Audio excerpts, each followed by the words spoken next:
noches, ¿cómo les va a todos? Bienvenidos. Hay otra historia. Vamos a comenzar por contarte algunas cosas que están pasando. Vos sabés, bueno, el dólar quieto, baja el riesgo país, las tasas sigue muy alta. Las medidas tomadas por el ministro Lacunza y veremos cómo se dan en los próximos días. A ver, dicen que toda esta situación que viene pasando el presidente de la Nación desde su derrota el pasado 11 de agosto en el marco de las PASO, lo tiene a veces confiado, tratando de transmitir paz y estabilidad, y hay otros días que está como muy irritado, muy enojado, no entiende por qué pasa, dice que está molesto con sus asesores porque no le dijeron cómo venía la mano. Parece ser que lo engañaron, le mintieron, le ocultaron algún dato a Mauricio Macri. De esto te vamos a hablar. Y además, cuando ve imágenes que llegan desde Europa, esta gira que ha hecho el candidato a presidente del Frente Todos en España y en Portugal, dicen que se irrita aún más. Porque, por ejemplo, en España, vos sabés que él dio una serie de conferencias, se reunió con el jefe del gobierno español, también con la titular de un banco privado importante, y en las Cortes, como así la llaman los españoles, en el Parlamento de España, fue recibido al grito de presidente, presidente. A ver.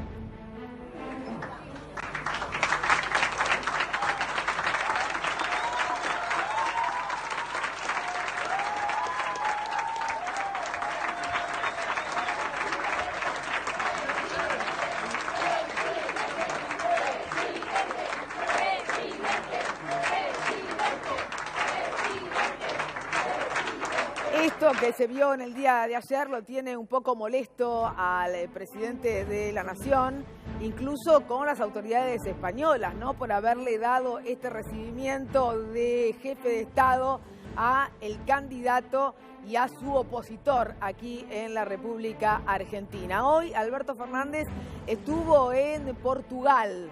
Allí se habla mucho del milagro portugués, reunión que estaba prevista con el premier portugués por 30 minutos y se extendió por mucho más. Estuvieron hablando también de manera muy amena, otra recepción muy simbólica, ¿no? Porque lo que se dice es que los jefes de Estado, y cuando faltan tan pocos días para una elección que puede ser la definitoria, no reciben a un candidato, especialmente los jefes de Estado. Pero se le ha dado este estatus a Alberto Fernández en una gira que por supuesto considera muy exitosa. Estuvo hablando mucho de la deuda en un país, Portugal, que maneja Costa, este señor que usted ves ahí, que es el premier portugués, porque Portugal siguió las recetas del Fondo Monetario Internacional, del Consejo Europeo, y realizó un feroz ajuste. Feroz ajuste que tuvo que ver con baja de salarios, con baja de jubilaciones, con quitas de aguinaldos, es decir, muy, muy duro para su población. Y esto estaba llevando realmente a una pobreza extrema a muchos sectores en Portugal. Tanto es así que emigraron 500.000 portugueses de un país que tiene solamente cerca de 11 millones, es decir, muchos portugueses ante el marco de este feroz ajuste se fueron. Luego vino con una coalición de partidos de izquierda y de centro, lograron unirse porque entendieron que el país estaba muy mal con este ajuste.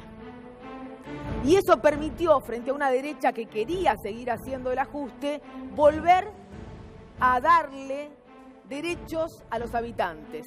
Se aumentó el sueldo vital y móvil, el básico, se aumentaron las jubilaciones, empezaron a recomponer los habitantes de Portugal su status quo, su nivel de vida.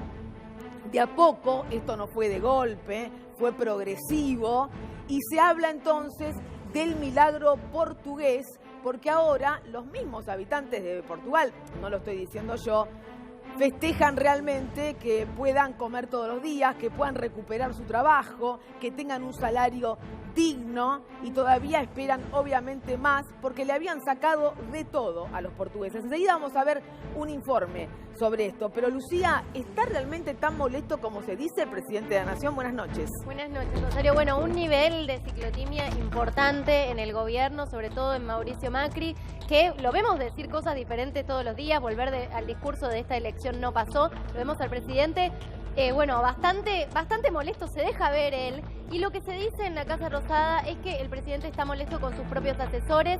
Sabemos que Durán Barba quedó desacreditado como nunca después de las PASO, y es un enojo que salpica también a Marcos Peña, después te lo vamos a ampliar. Pero sobre todo déjame decirte que a Mauricio Macri no le cayó, por supuesto, nada bien esta recepción que tuvo Alberto Fernández en el exterior, y el presidente cree que Alberto está rompiendo la tregua porque Alberto sigue haciendo críticas a su gobierno, y él dice, bueno, esto no era así, se ha debatido en el gobierno, hay que contestarle, no hay que contestarle. Bueno, Mauricio Macri opta por la moderación, o al menos eso es lo que dice en este momento, y por eso no sale a contestarle al candidato del Frente de Todos. Bueno, mientras esto pasa y el presidente le pidió a su núcleo íntimo realmente no caer en la agresión, no contestarle a la oposición, algunos de sus referentes, o por lo menos parte del gabinete, como Abeluto, Patricia Bullrich, terminan diciendo cosas bastante, bueno, fuera de lugar, poner el nombre que quieras, pero si vos decís que pedir la emergencia alimentaria es un eslogan de campaña cuando hay gente que no come todos los días en la Argentina, o decís que hacer un acampe o una movilización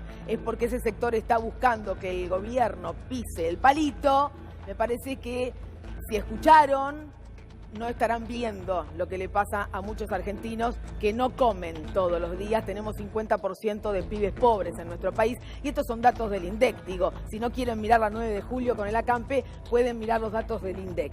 A ver, causa Santiago Maldonado, la Cámara ha decidido que se vuelva a investigar. Ordenan investigar un posible abandono de persona. La Cámara Federal de Comodoro Rivadavia dejó sin efecto el sobreseimiento del gendarme Echazú.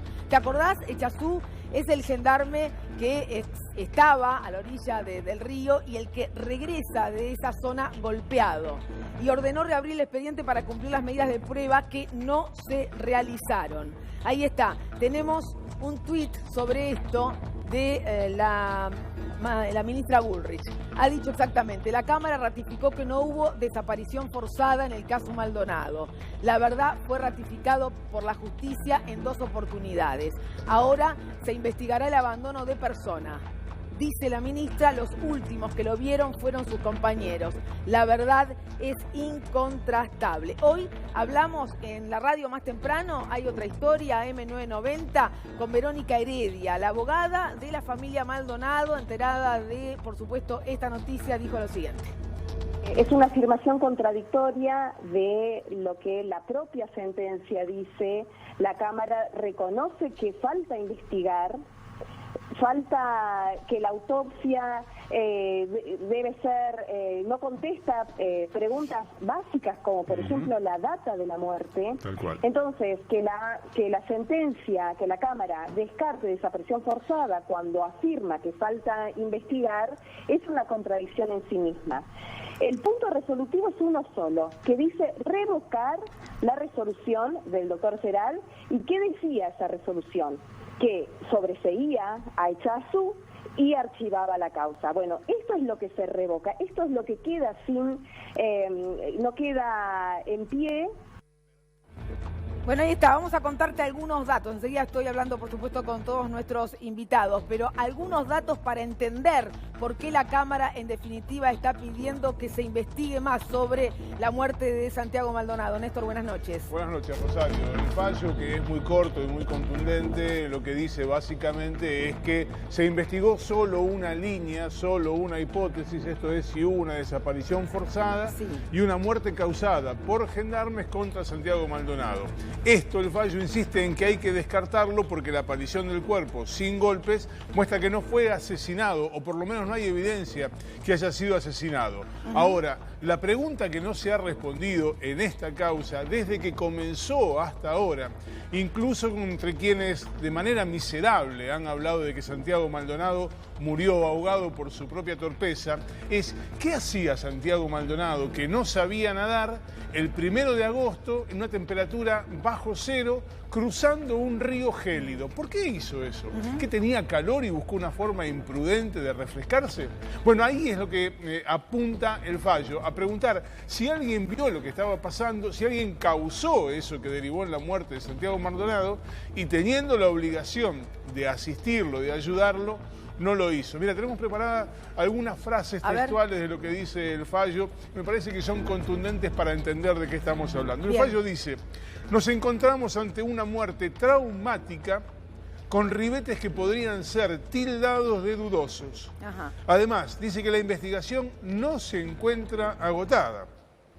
Los jueces, la Cámara Federal de Comodoro Rivadavia, añade: advertimos la existencia de ciertos puntos del informe pericial que merecen mayor explicación. ¿Cuáles, por ejemplo? ¿Por qué en las ropas de Santiago Maldonado había polen si estuvo 80 días metido en el agua? El agua debió haber limpiado el polen, sin embargo aparecía polen.